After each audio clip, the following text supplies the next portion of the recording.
Dana White 9-may kuni UFC 328 turnirida Hamzat Chimayev va Sean Strickland o'rtasida dahshatli jang bo'lishini e'lon qildi. Bu shunchaki sport jangi emas, bu bir-birini adashib yomon ko'radigan sobiq sparring sheriklarining chinakam urushidir.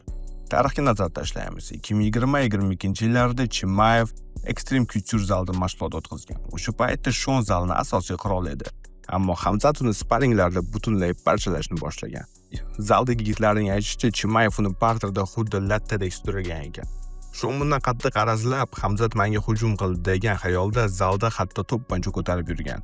Keyinchalik ularning mojarosi internetga qo'yishdi. Sean hamma chechenlar kuchli deb o'ylaganimni yozdi. Hamzat esa "Sen amerikalik jo'jasan, men seni yo'q qilaman" deb ochiqchasiga javob qaytargan. Buni aytaman, qani ketdik. BRICS hamkorligida tayyorlandi. Siz bu yerda top futbolchilar, top vekillar va matchlarda g'olibingizni aniqlashingiz mumkin. Kommentariyada yozilgan ссылка orqali o'ting yoki xohlagan joyingizga yangi registratsiya qilib, bizni promokod dahshatm deb yozsangiz, sizga eksklyuziv tariqasida birinchi pul to'ldirganingizdan keyin 10 million so'm beriladi. Bugungi kunda Chimayevda 15-0 rekord bilan UFC'da 9-0 mag'lubiyat yengilmas chempion hisoblanadi. U so'nggi paytlarda Whittakerni finishga yetkazdi. Drake Duplessisni partida ushlab turib kamarini tortib oldi. Sean esa 30 ta g'alaba va 7 ta mag'lubiyatga ega faxriy va sobiq chempiondir. U Adesanya, Costa va Hernandesni mag'lub qilgan, ammo Drake yutqazgan. Tajriba jihatdan ustunlik aniq Sean tarafida bo'lsa, yoshlik va mag'lubiyatsizlik aurasi Hamzat tarafida. Stoykadagi holatga kelsak, bu yerda Sean haqiqiy qirol. Uning uslubi daqiqasiga 6 tadan ko'p aniq zarba beradigan, tinimsiz bosim o'tkazuvchi Amerika boksi va karate bazasiga qurilgan. Sean ko'p zarba o'tkazib yuboradi, lekin uni jag'i temirdan yasalgan.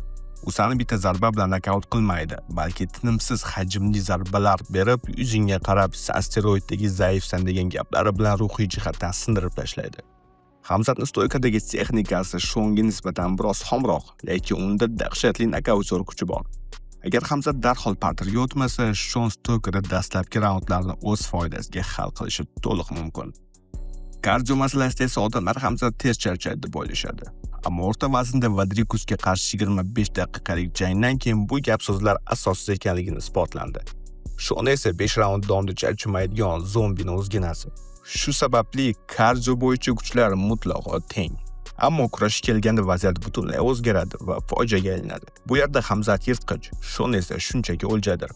Seanning takedownlardan himoyasi 80% tashkil etadi, biroq Chimayev kabi elita kurashchilar oldida bu statistika hech narsa anglatmaydi. Hamzat uni istalgan pozitsiyadan yiqita oladi. Parterda Sean uchun faqat jon saqlash vazifasi qoladi xolos.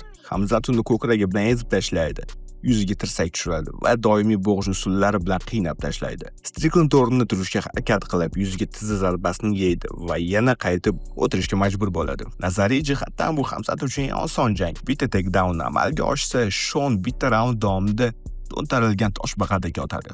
Bu sport jangi emas, bu shunchaki toza do'p postlash va qatl bo'ladi. Xo'sh, intriga qayerda qoldi? Hamzat faqatgina emotsiyaga berilib stoykada mushtlashib ketishni xohlab qolsagina yoki tezroq finishga yetaman deb butun energiyasini yo'qotib qo'ysagina Seanga tasodifiy imkoniyat sovg'a qilishi mumkin. Lekin Hamzat sovuqqonlik va pragmatiklik bilan ishlasa, bu uning uchun o'ta oson g'alaba bo'ladi. Meni shaxsiy fikrimcha, Chimayev g'alaba qozonadi. Katta ehtimol bilan muddatdan avval. U zaldagi o'sha to'pponcha voqeasi va Stricklanddan barcha balandparvoz gaplari uchun oktagonda qasos soladi. Do'stlar, siz nima deb o'ylaysiz? Matbuot tarjimon jangini o'zidan qiziqroq bo'ladimi? Sizningcha kim g'alaba qozonadi? Hamzatmi yoki Sean? Fikringizni va taxminlaringizni izohlarda yozib qoldiring. Agar videomiz yoqqan bo'lsa, like bosing va obuna bo'lishni unutmang. Ko'rishguncha xayr, bu dahshat MMA edi.